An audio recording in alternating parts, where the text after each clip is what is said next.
Hello my YouTube family, ಹೇಗಿದ್ದೀರಾ ಎಲ್ಲರೂ? I hope ಎಲ್ಲರೂ ಚೆನ್ನಾಗಿದ್ದೀರಾ. ಅದೇ ರೀತಿ ನಿಮ್ಮ ಲೈಫ್ನಲ್ಲಿ ಪಾಸಿಟಿವ್ ಆಗಿ ಥಿಂಕ್ ಮಾಡ್ತಾ ಇದ್ದೀರಾ ಅಂದ್ಕೊಂಡಿದ್ದೀನಿ. ಇವತ್ತಿನ ರೀಡಿಂಗ್ ತುಂಬ ಸ್ಪೆಷಲ್ ಆಗಿರುವಂತಹ ರೀಡಿಂಗ್ ಆಗಿರುತ್ತೆ. ಇದು ನಿಮ್ಮ ಮನಸ್ಸಿನ ಆಳದ ಪ್ರಶ್ನೆಗೆ ಉತ್ತರ ಕೊಡುವ ಪ್ರಯತ್ನವನ್ನು ಈ ಒಂದು ರೀಡಿಂಗ್ ಮಾಡುತ್ತೆ ಅಂತ ಅಂದ್ಕೊಂಡಿದ್ದೀನಿ. ಯಾರ್ಯಾರು ಈಗ ಮಾತಿಲ್ಲದ ಸ್ಥಿತಿಯಲ್ಲಿ ಇದ್ದೀರೋ, ನಿಮ್ಮ ವ್ಯಕ್ತಿಯಿಂದ ದೂರವಾಗಿದ್ದೀರೋ, ಬ್ರೇಕ್ ಆಗಿದ್ರೂ ಕೂಡ ಮನಸ್ಸು ಇನ್ನೂ ಅವರನ್ನು ನೆನಪಿಡ್ತಾ ಇದೆ, ಮನಸ್ಸು ಇನ್ನೂ ಕೂಡ ಅವರನ್ನು ಬಿಡ್ತಿಲ್ಲ ಅಂತ ಫೀಲ್ ಆಗ್ತಾ ಇದ್ದೀರೋ, ಅಥವಾ ನಿಮ್ಮ ನಂಬರನ್ನು ಅವ್ರು ಬ್ಲಾಕ್ ಮಾಡಿರ್ಬೋದು, ಅಥವಾ ನೀವು ಅವರ ನಂಬರನ್ನು ಬ್ಲಾಕ್ ಮಾಡಿರ್ಬೋದು, ನೋವಿನಲ್ಲಿದ್ದೀರಾ ಅಂಥವರಿಗೆಲ್ಲ ಈ ರೀಡಿಂಗ್ ಆಗಿರುತ್ತೆ. ಇದು ಜನರಲ್ ಕಲೆಕ್ಟಿವ್ ಟೈಮ್ಲೆಸ್ ರೀಡಿಂಗ್ ಆಗಿರುತ್ತೆ. ಜನರಲ್ ರೀಡಿಂಗ್ ಆಗಿರೋದ್ರಿಂದ ಜನರಲ್ ರೀತಿಯಲ್ಲಿಯೇ ನೀವು ಇದನ್ನು ಜಡ್ಜ್ ಮಾಡಬೇಕಾಗುತ್ತೆ. ಅಂದರೆ ಎಷ್ಟು ವಿಷಯಗಳು ನಿಮಗೆ ಮ್ಯಾಚ್ ಆಗುತ್ತೋ, ಎಷ್ಟು ಎನರ್ಜೀಸ್ಗಳು ನಿಮಗೆ ಮ್ಯಾಚ್ ಆಗುತ್ತೋ ಅಷ್ಟನ್ನು ಮಾತ್ರ ತಗೊಂಡು ಬಾಕಿ ಉಳಿದಿರುವ ವಿಷಯಗಳನ್ನು ನೀವು ಅಲ್ಲಿಗೆ ಬಿಡಬೇಕಾಗುತ್ತೆ. ಈ ರೀಡಿಂಗಲ್ಲಿ ಬರುವ ಯಾವುದೇ ವಿಷಯಗಳನ್ನಾಗಲಿ ಫೋರ್ಸ್ಫುಲ್ಲಾಗಿ ನಿಮ್ಮ ಮೇಲೆ ನೀವು ಹಾಕ್ಕೊಳ್ಬಾರ್ದು. ಹಾಗಾದರೆ ಈಗ ರೀಡಿಂಗನ್ನು ಶುರು ಮಾಡೋಣ. ರೀಡಿಂಗನ್ನು ಶುರು ಮಾಡೋದಕ್ಕೂ ಮೊದಲು ಯೂನಿವರ್ಸ್ಗೆ ಥ್ಯಾಂಕ್ಫುಲ್ ಹೇಳಿ, ಗ್ರ್ಯಾಟಿಟ್ಯೂಡ್ ಫೀಲ್ ಮಾಡಿ. ಥ್ಯಾಂಕ್ ಯು ಯೂನಿವರ್ಸ್ ಅಂತ ಗ್ರ್ಯಾಟಿಟ್ಯೂಡ್ ಫೀಲ್ ಮಾಡಿ. ನಿಮ್ಮ ವ್ಯಕ್ತಿಯ ಹೆಸರನ್ನು ಮನಸಾರೆ 3 ಬಾರಿ ನೆನೆಸ್ಕೊಂಡು ಕಣ್ಣು ಮುಚ್ಕೊಂಡು ಡೀಪ್ ಬ್ರೀತನ್ನು ತಗೊಂಡು ನಿಮ್ಮ ವ್ಯಕ್ತಿಯ ಜೊತೆ ಕಳೆದಿರುವ ಬ್ಯೂಟಿಫುಲ್ ಮೆಮೊರೀಸ್ನ ನೆನಪು ಮಾಡಿಕೊಂಡು ಈ ರೀಡಿಂಗನ್ನು ನೋಡೋದಕ್ಕೆ ಶುರು ಮಾಡಿ.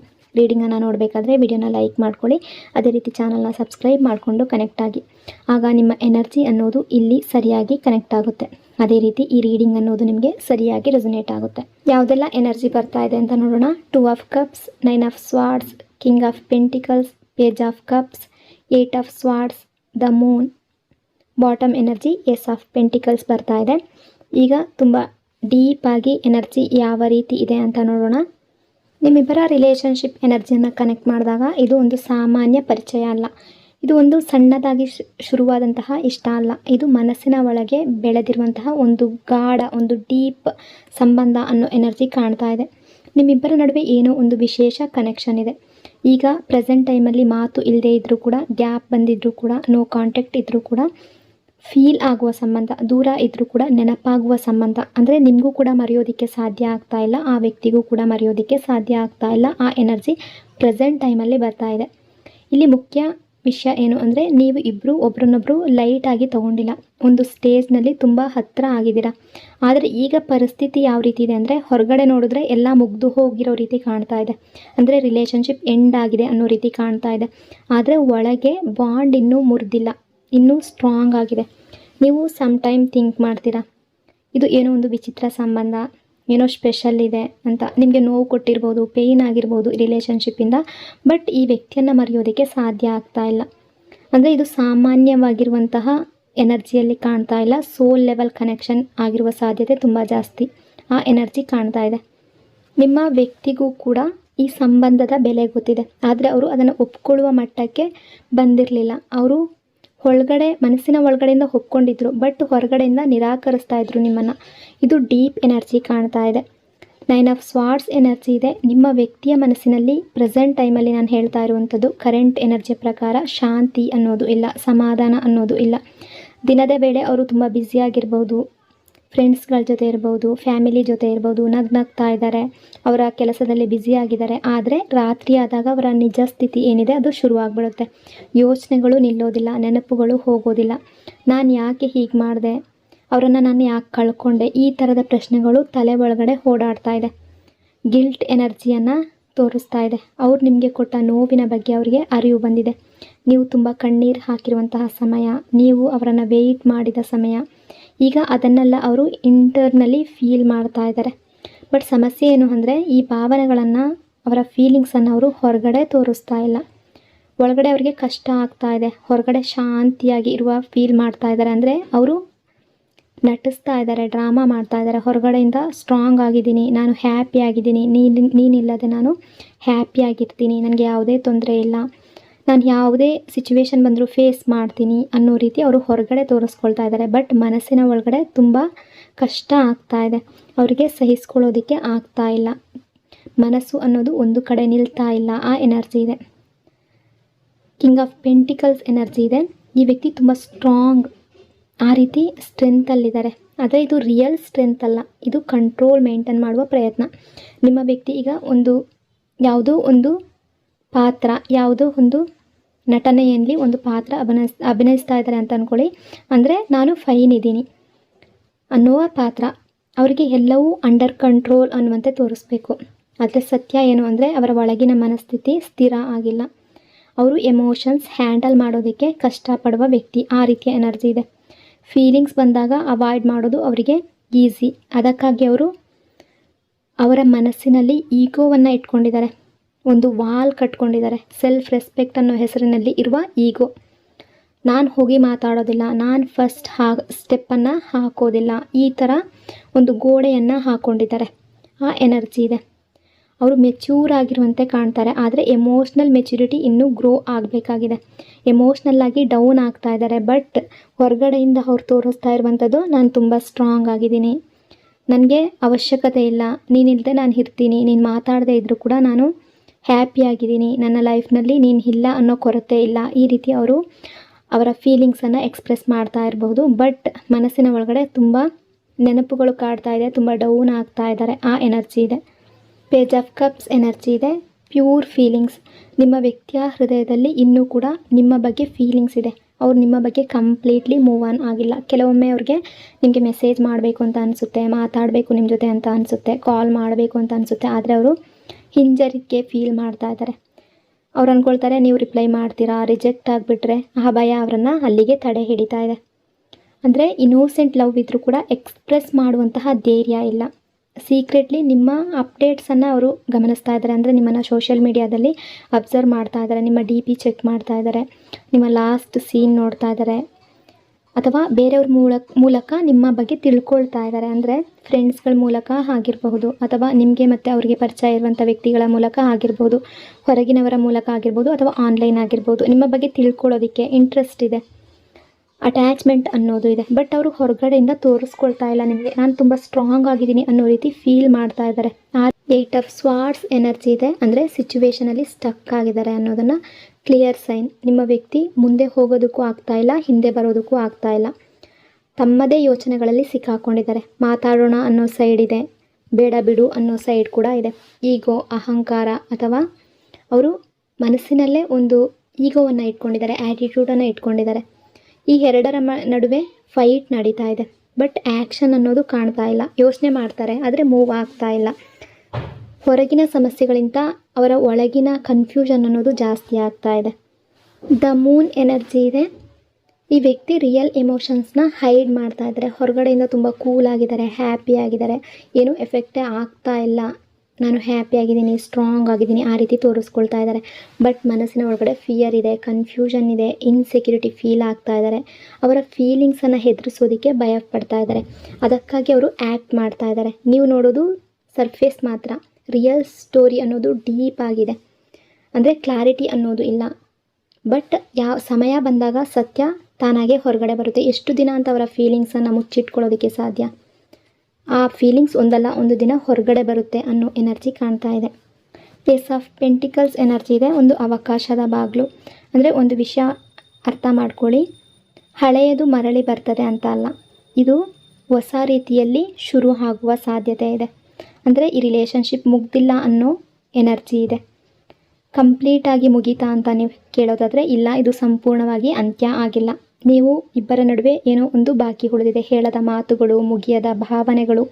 ಈ ಸಂಬಂಧ ಒಂದು ಪುಸ್ತಕ ಇದ್ದಂತೆ. ಇದು ಲಾಸ್ಟ್ ಪೇಜ್ ಅಲ್ಲ, ಇದು ಇನ್ನೂ ಮುಚ್ಚದ ಚಾಪ್ಟರ್ ಅನ್ನೋ ಎನರ್ಜಿ ಕಾಣ್ತಾ ಇದೆ. ಇದು ಓಲ್ಡ್ ರಿಲೇಷನ್ಶಿಪ್ ಕಾಪಿ ಅಲ್ಲ, ಅದೇ ರೀತಿಯಲ್ಲಿ ಮತ್ತೆ ಶುರು ಆಗೋದಿಲ್ಲ ಅಂತಲ್ಲ. ಈ ಬಾರಿ ಹೆಚ್ಚು ಮೆಚ್ಯೂರ್ ಆಗಿರುತ್ತೆ, ಹೆಚ್ಚು ರಿಯಲ್ ಆಗಿರುವ ಎನರ್ಜಿ ಜೊತೆ ಈ ವ್ಯಕ್ತಿ ಬರ್ತಾರೆ ಅನ್ನೋ ಎನರ್ಜಿ ಕಾಣ್ತಾ ಇದೆ. ಮೊದಲು ಫೀಲಿಂಗ್ಸ್ ಹೆಚ್ಚಿತ್ತು, ಅಂಡರ್ಸ್ಟ್ಯಾಂಡಿಂಗ್ ಅನ್ನೋದು ಕಡಿಮೆ ಇತ್ತು. ಈಗ ಲೆಸನ್ಸ್ ಕಲ್ತಿದ್ದೀರಾ, ರಿಯಾಲಿಟಿ ಗೊತ್ತಾಗಿದೆ. ಅಂದರೆ ಬೀಜವನ್ನು ನೆಟ್ಟ ತಕ್ಷಣ ಮರ ಆಗೋದಿಲ್ಲ, ಅದಕ್ಕೆ ಸಮಯ ಬೇಕು, ಕಾಳಜಿ ಬೇಕು, ಸಹನೆ ಬೇಕು. ಈ ರಿಲೇಷನ್ಶಿಪ್ ಕೂಡ ಹಾಗೆ. ಮತ್ತೆ ಕನೆಕ್ಟ್ ಆದರೆ ತಕ್ಷಣ ಪರ್ಫೆಕ್ಟ್ ಆಗುತ್ತೆ ಅಂತಲ್ಲ, ನಿಧಾನವಾಗಿ ಗ್ರೋ ಆಗಬೇಕು. ಇಬ್ಬರು ಕೂಡ ಎಫರ್ಟ್ ಹಾಕಿದರೆ ಮಾತ್ರ ಅದು ಸ್ಟ್ರಾಂಗ್ ಬಾಂಡ್ ಆಗುತ್ತೆ. ಅಂದರೆ ಮೊದಲು ಈ ವ್ಯಕ್ತಿ ನಿಮ್ಮ ಹತ್ರ ಸುಳ್ಳು ಹೇಳಿರ್ಬೋದು, ನಾಟಕ ಹಾಡಿರ್ಬೋದು, ನಿಮ್ಮನ್ನು ಮ್ಯಾನಿಪ್ಯುಲೇಟ್ ಮಾಡಿರಬಹುದು. ಅಂದರೆ ಅವರ ಸಮಯಕ್ಕೆ ತಕ್ಕ ಹಾಗೆ ನಿಮ್ಮನ್ನು ಯೂಸ್ ಮಾಡಿರ್ಬೋದು. ಫೀಲಿಂಗ್ಸ್ ಹೈಡ್ ಮಾಡಿರ್ಬೋದು, ಕ್ಲಾರಿಟಿ ಕೊಡಲಿಲ್ಲ, ಮಾತುಗಳಲ್ಲಿ ಕನ್ಫ್ಯೂಷನ್. ಬಟ್ ಈಗ ಕ್ಲಿಯರ್ ಕಮ್ಯುನಿಕೇಷನ್ ಬೇಕು ಅಂತ ಅಂದ್ಕೊಳ್ತಿದ್ದಾರೆ. ನನಗೇನು ಬೇಕು, ನಿನ್ನಿಂದ ಏನು ಎಕ್ಸ್ಪೆಕ್ಟ್ ಮಾಡ್ತೀನಿ, ಇದು ಓಪನ್ ಆಗಿ ಹೇಳುವ ಎನರ್ಜಿ ಕಾಣ್ತಾ ಇದೆ. ಅದೇ ರೀತಿ ಆಫ್ ಟ್ರೂತ್ ನೋ ಫ್ಯೂಚರ್. ನೀವಿಬ್ಬರೂ ಕೂಡ ನಿಮ್ಮ ಇಂಟೆನ್ಷನ್ಸ್ ಕ್ಲಿಯರ್ ಮಾಡ್ಕೋಬೇಕು. ಜಸ್ಟ್ ಟೈಮ್ ಪಾಸ್ ಅಲ್ಲ, ಜಸ್ಟ್ ಅಟ್ಯಾಚ್ಮೆಂಟ್ ಅಲ್ಲ, ನಿಜವಾದ ಡೈರೆಕ್ಷನ್ ಬೇಕು. ಇಲ್ಲ ಅಂದರೆ ರಿಲೇಷನ್ಶಿಪ್ ಮತ್ತೆ ಅನ್ಸ್ಟೇಬಲ್ ಆಗುತ್ತೆ. ಸೊ ಈ ವ್ಯಕ್ತಿಯ ಮನಸ್ಸಿನಲ್ಲಿ ಅವರ ಹಳೆಯ ನೆನಪುಗಳನ್ನು ಮರೆತು ಮತ್ತೆ ಹೊಸ ನೆನಪಿನೊಂದಿಗೆ ನಿಮ್ಮ ಹತ್ರ ಬರಬೇಕು ಅನ್ನೋ ರೀತಿ ಥಿಂಕ್ ಮಾಡ್ತಾ ಇದ್ದಾರೆ. ನಾನು ಬದಲಾಗ್ತೀನಿ ಅನ್ನೋ ಮಾತು ಅಲ್ಲ, ನಾನು ಬದಲಾಗಿದ್ದೀನಿ ಅನ್ನೋ ಆ್ಯಕ್ಷನ್ ಬೇಕು. ಅಂದರೆ ಎಫರ್ಟ್ ಅಂದರೆ ಟೈಮ್ ಕೊಡೋದು, ರೆಸ್ಪೆಕ್ಟ್ ಕೊಡೋದು, ಕನ್ಸಿಸ್ಟೆನ್ಸಿ ಇರೋದು. ಒಬ್ಬ ಮಾತ್ರ ಟ್ರೈ ಮಾಡಿದರೆ ಅಲ್ಲಿ ಯಾವುದೇ ರಿಲೇಷನ್ಶಿಪ್ ಆದರೂ ಬಿರುಕು ಬಂದೇ ಬರುತ್ತೆ. ಇಬ್ಬರು ಈಕ್ವಲಿ ಇನ್ವೆಸ್ಟ್ ಮಾಡಿದ್ರೆ ರಿಲೇಷನ್ಶಿಪ್ ಅನ್ನೋದು ಸ್ಟ್ರಾಂಗ್ ಆಗಿ ಮುಂದಕ್ಕೆ ಹೋಗುತ್ತೆ. ಎಕ್ಸಾಂಪಲ್ಗೆ ಹೇಳಬೇಕು ಅಂದರೆ ಒಂದು ಚಿಕ್ಕ ಬೀಜ ನೋಡೋದಕ್ಕೆ ಎಷ್ಟು ಸಣ್ಣದಾಗಿರುತ್ತೆ ಅಲ್ವಾ, ಆದರೆ ಅದರೊಳಗಡೆ ಒಂದು ದೊಡ್ಡ ಮರದ ಶಕ್ತಿ ಇರುತ್ತೆ, ಒಂದು ದೊಡ್ಡ ಮರವಾಗಿ ಬೆಳೆಯುವ ಶಕ್ತಿ ಇರುತ್ತೆ. ಅದೇ ರೀತಿ ನಿಮ್ಮ ರಿಲೇಷನ್ಶಿಪ್ ಕೂಡ ಈಗ ಇದು ಸ್ಮಾಲ್ ಚಾನ್ಸ್ ಆಗಿ ಕಾಣ್ಬೋದು, ಆದರೆ ಸರಿಯಾಗಿ ನರ್ಚರ್ ಮಾಡಿದ್ರೆ ಅದು ಲೈಫ್ ಲಾಂಗ್ ಕನೆಕ್ಷನ್ ಆಗಬಹುದು ಅನ್ನೋ ಎನರ್ಜಿ ಕಾಣ್ತಾ ಇದೆ. ಅಂದರೆ ಸರಿಯಾದ ನೀರು ಹಾಕದೇ ಇದ್ದರೆ, ಕಾಳಜಿ ಕೊಡದೇ ಇದ್ದರೆ ಅದು ಹೊಣಗಿಬಿಡುತ್ತಲ್ವ. ಅದೇ ಥರ ಎಫರ್ಟ್ ಇಲ್ಲ ಅಂದರೆ ಇಬ್ಬರು ಕೂಡ ಈಕ್ವಲ್ ಎಫರ್ಟ್ ಹಾಕಲೇಬೇಕು. ಸೊ ನಿಮ್ಮ ವ್ಯಕ್ತಿ ನಿಮ್ಮ ಬಗ್ಗೆ ಥಿಂಕ್ ಮಾಡ್ತಾ ಇದ್ದಾರೆ. ಅವರಿಗೆ ಅವರ ಫೀಲಿಂಗ್ಸನ್ನು ಹೈಡ್ ಮಾಡ್ಕೊಳ್ಳೋದಕ್ಕೆ ಆಗ್ತಾ ಇಲ್ಲ. ಈಗ ಅವರು ನಿಮ್ಮ ಮುಂದೆ ಯಾವುದೇ ರೀತಿ ನಾಟಕ ಆಡಿರಬಹುದು. ಅಂದರೆ ರೀಸೆಂಟ್ ಪಾಸ್ಟಲ್ಲಿ ಅಥವಾ ಪಾಸ್ಟ್ನಲ್ಲಿ ನಿಮಗೆ ತುಂಬ ನೋವು ಕೊಟ್ಟಿದ್ದಾರೆ. ನೀವು ಕಾಲ್ ಮಾಡಬೇಕಾದ್ರೆ, ಮೆಸೇಜ್ ಮಾಡಬೇಕಾದ್ರೆ ಇಗ್ನೋರ್ ಮಾಡಿದ್ದಾರೆ, ಅಥವಾ ಮೊದಲೆಲ್ಲ ತುಂಬ ಪ್ರೀತಿ ತೋರಿಸಿದ್ದಾರೆ ನಿಮಗೆ. ಬಟ್ ಕ್ರಮೇಣ ದಿನ ಕಳೆದಂತೆ ಇಂಟ್ರೆಸ್ಟ್ ಕಡಿಮೆ ಆಗಿರೋ ರೀತಿ, ಅಥವಾ ನಿಮ್ಮ ಕಾಲ್ ಮೆಸೇಜ್ಗೆ ಅವಾಯ್ಡ್ ಮಾಡೋದು, ನಿಮ್ಮನ್ನು ಇಗ್ನೋರ್ ಮಾಡಿರೋದು, ಈ ರೀತಿಯೆಲ್ಲ ಮಾಡಿದ್ದಾರೆ. ಬಟ್ ಈಗ ಅವರ ಮನಸ್ಸಿಗೆ ಅನ್ನಿಸ್ತಾ ಇದೆ ಅವರು ಮಾಡಿದ ತಪ್ಪು ಅಂತ ಅನ್ನಿಸ್ತಾ ಇದೆ. ಮತ್ತು ನಿಮ್ಮ ರಿಲೇಷನ್ಶಿಪ್ಪಲ್ಲಿ ಬರುವ ಎನರ್ಜಿ ಕಾಣ್ತಾ ಇದೆ.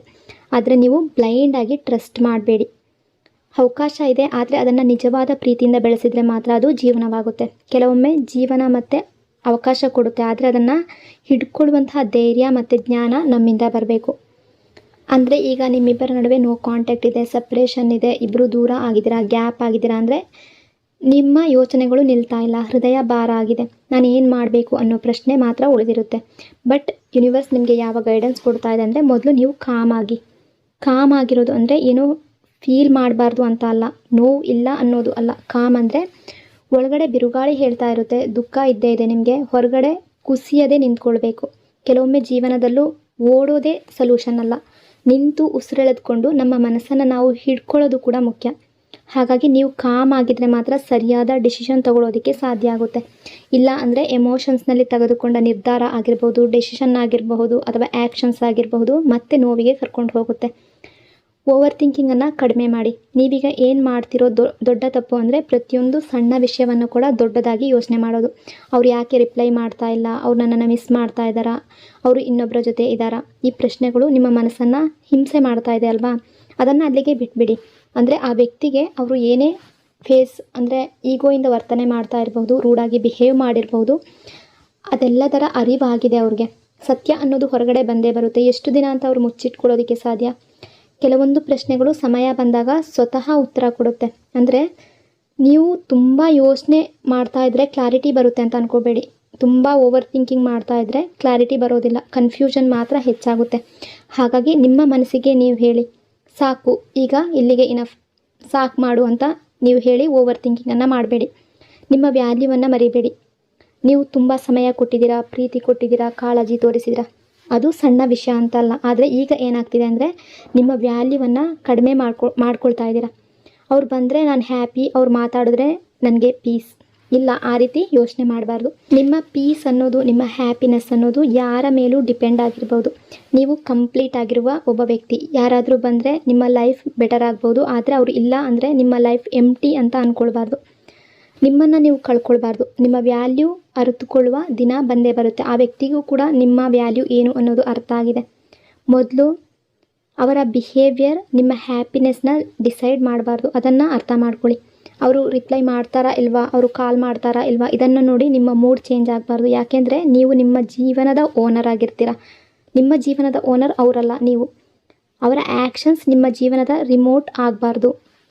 ಅಂದರೆ ಒಂದು ಇಮ್ಯಾಜಿನೇಷನ್ ಮಾಡ್ಕೊಳ್ಳಿ, ನೀವು ದಿನವಿಡೀ ಹ್ಯಾಪಿಯಾಗಿರ್ತೀರ, ಸಡನ್ಲಿ ಅವರು ರಿಪ್ಲೈ ಮಾಡಲಿಲ್ಲ ಅಂದರೆ ನೀವು ಸ್ಯಾಡ್ ಆಗಿಬಿಡ್ತೀರ. ಅಂದರೆ ನಿಮ್ಮ ಹ್ಯಾಪಿನೆಸ್ ಅವರ ಕೈಯಲ್ಲಿ ಇದೆ ಅಂತ ಅರ್ಥ.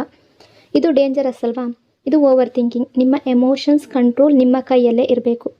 ಬಟ್ ಈ ವ್ಯಕ್ತಿಗೆ ಈಗ ಅರ್ಥ ಆಗ್ತಾ ಇದೆ, ಮೊದಲು ನಿಮಗೆ ಎಷ್ಟು ಕಣ್ಣೀರು ಹಾಕ್ಸಿದ್ದಾರೆ, ಎಷ್ಟು ನೋವು ಕೊಟ್ಟಿದ್ದಾರೆ, ಅದರ ಬಗ್ಗೆ ಫೀಲ್ ಆಗ್ತಾ ಇದೆ. ಯಾರೇ ನಟನೆ ಮಾಡಿದ್ರು ಕೂಡ ಎಷ್ಟು ದಿನ ನಟನೆ ಮಾಡೋದಕ್ಕೆ ಸಾಧ್ಯ? ಮುಖದಲ್ಲಿ ನಗು ಇರ್ಬೋದು, ಮಾತಿನಲ್ಲಿ ಸುಳ್ಳು ಇರ್ಬೋದು, ಆದರೆ ಮನಸ್ಸಿನ ಸತ್ಯ ಮುಚ್ಚೋದು ಸುಲಭ ಅಲ್ಲ. ಸೊ ಒಂದು ದಿನ ಅವರ ನಿಜ ಸ್ವಭಾವ, ಅವರ ನಿಜ ಭಾವನೆ ಎಲ್ಲವೂ ಹೊರಗಡೆ ಬರುತ್ತೆ. ಆ ಎನರ್ಜಿ ಇದೆ. ಅದು ಇವತ್ತು ಬರ್ಬೋದು, ನಾಳೆ ಬರ್ಬೋದು, ಅಥವಾ ಕೆಲವು ದಿನಗಳ ನಂತರ ಬರ್ಬೋದು. ಆದರೆ ತಪ್ಪದೇ ನಿಮಗೆ ಅವರ ಸತ್ಯ, ಅವ್ರು ನಿಮ್ಮನ್ನು ಪ್ರೀತಿಸ್ತಾ ಇದ್ದಾರಾ ಅಥವಾ ಸುಮ್ಮನೆ ಟೈಮ್ ಪಾಸ್ ಮಾಡಿದಾರಾ, ನಿಮಗೆ ಖಂಡಿತ ಗೊತ್ತಾಗೇ ಆಗುತ್ತೆ ಅನ್ನೋ ಎನರ್ಜಿ ಕಾಣ್ತಾ ಇದೆ.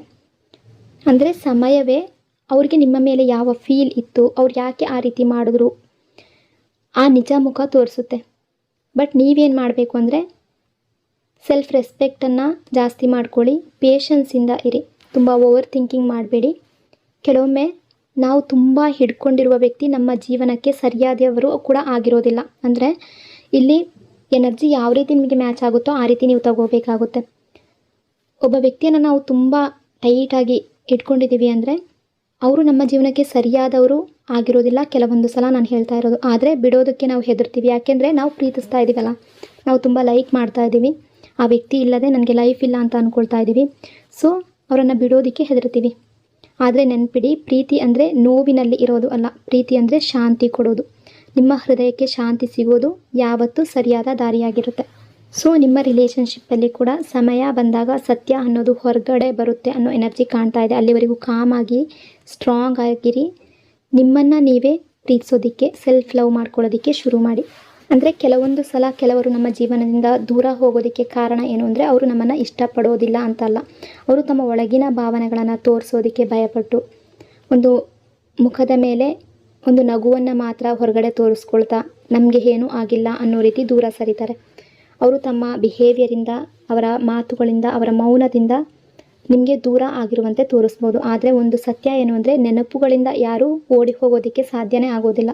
ನಿಮ್ಮ ಜೊತೆ ಕಳೆದ ಕ್ಷಣಗಳು, ನಿಮ್ಮ ನಗು, ನಿಮ್ಮ ಮಾತು, ನಿಮ್ಮ ಪ್ರೆಸೆನ್ಸ್ ಇವೆಲ್ಲ ಅವರ ಮನಸ್ಸಿನೊಳಗೆ ಒಂದೇ ಒಂದು ಗುರುತನ್ನು ಬಿಟ್ಟು ಹೋಗಿದೆ ಅನ್ನೋ ಎನರ್ಜಿ ಕಾಣ್ತಾ ಇದೆ. ಅವರು ಹೊರಗಡೆ ಎಷ್ಟೇ ಬ್ಯುಸಿ ಇದ್ದರೂ, ಎಷ್ಟೇ ಸ್ಟ್ರಾಂಗ್ ಆಗಿ ನಡೆಸಿದ್ರೂ ಕೂಡ ನಿಮ್ಮ ಒಂದು ಸಣ್ಣ ನೆನಪು ಸಾಕು ಅವರ ಹೃದಯ ಮತ್ತೆ ನಿಮ್ಮ ಕಡೆಗೆ ತಿರುಗೋದಕ್ಕೆ.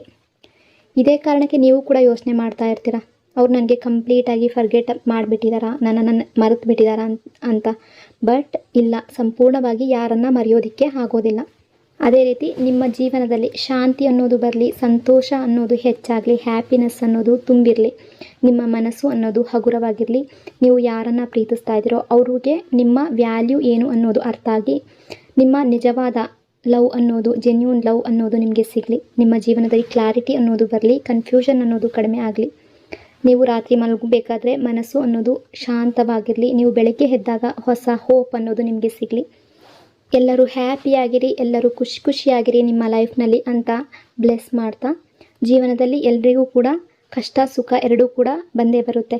ಯಾರ ಲೈಫು ಕೂಡ ಪರ್ಫೆಕ್ಟ್ ಆಗಿರೋದಿಲ್ಲ. ಕೆಲವೊಮ್ಮೆ ನಾವು ತುಂಬ ಖುಷಿಯಾಗಿರ್ತೀವಿ, ಕೆಲವೊಮ್ಮೆ ನಾವು ಸಂಪೂರ್ಣವಾಗಿ ಕುಸಿದು ಬೀಳ್ತೀವಿ. ಆದರೆ ನಿಜವಾದ ಸ್ಟ್ರೆಂತ್ ಏನು ಅಂದರೆ ಎರಡನ್ನು ಸಮಾನವಾಗಿ ಸ್ವೀಕರಿಸೋದು.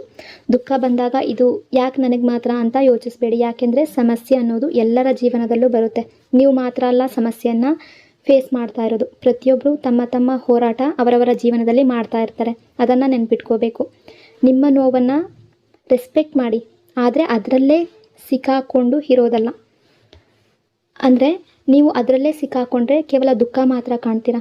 ಹ್ಯಾಪಿನೆಸ್ ಕಡೆಗೆ ನೀವು ಗಮನ ಕೊಡಿ. ಸೊ ನೀವು ತುಂಬ ಪ್ರೀತಿ ಕೊಟ್ಟಿದ್ದೀರಾ, ಅದಕ್ಕೆ ಪ್ರತಿಯಾಗಿ ನಿಮಗೆ ನೋವು ಸಿಕ್ಕಿರ್ಬೋದು. ಅದು ನಿಮ್ಮ ತಪ್ಪಲ್ಲ, ಅದು ಜೀವನದ ಒಂದು ಭಾಗ. ಆದರೆ ನೆನಪಿಡಿ, ನೀವು ಕೊಟ್ಟ ಪ್ರೀತಿ ಯಾವತ್ತೂ ವ್ಯರ್ಥ ಆಗೋದಿಲ್ಲ. ಅದು ಯಾವಾಗಲಾದರೂ ಯಾವುದೋ ಒಂದು ರೂಪದಲ್ಲಿ ಮತ್ತೆ ನಿಮ್ಮ ಬಳಿಗೆ ಬಂದೇ ಬರುತ್ತೆ. ಸೊ ನೀವು ಕೊಡುವ ಪ್ರತಿಯೊಂದು ಲೈಕ್, ಪ್ರತಿಯೊಂದು ಶೇರ್, ಪ್ರತಿಯೊಂದು ಕಮೆಂಟ್ ಇದು ಕೇವಲ ಸಪೋರ್ಟ್ ಅಲ್ಲ, ಇದು ಒಂದು ಕನೆಕ್ಷನ್. ನೀವು ನನ್ನ ಜೊತೆ ಕನೆಕ್ಟ್ ಆಗಿದ್ದೀರಾ ಅನ್ನೋ ಎನರ್ಜಿ ಇದು. ಈ ರೀಡಿಂಗ್ ಅನ್ನೋದು ನಿಮ್ಮವರೆಗೆ ತಲುಪಿದೆ ಅಂದರೆ ಅದು ಕೇವಲ ಇನ್ಸಿಡೆನ್ಸ್ ಅಲ್ಲ, ಅದು ಒಂದು ಗೈಡೆನ್ಸ್, ಒಂದು ಸಿಗ್ನಲ್, ಒಂದು energy connect. God bless you all. ನಿಮ್ಮ ಪ್ರತಿಯೊಬ್ಬರ ಪ್ರೀತಿ, ನಿಮ್ಮ ಪ್ರತಿಯೊಬ್ಬರ ಸಪೋರ್ಟ್ಗೆ ಥ್ಯಾಂಕ್ ಯು ಸೋ ಮಚ್. ಇನ್ನೊಂದು ಡೀಪ್ ಪವರ್ಫುಲ್ ರೀಡಿಂಗ್ನೊಂದಿಗೆ ಮತ್ತೆ ಸಿಗ್ತೀನಿ. Until then take care.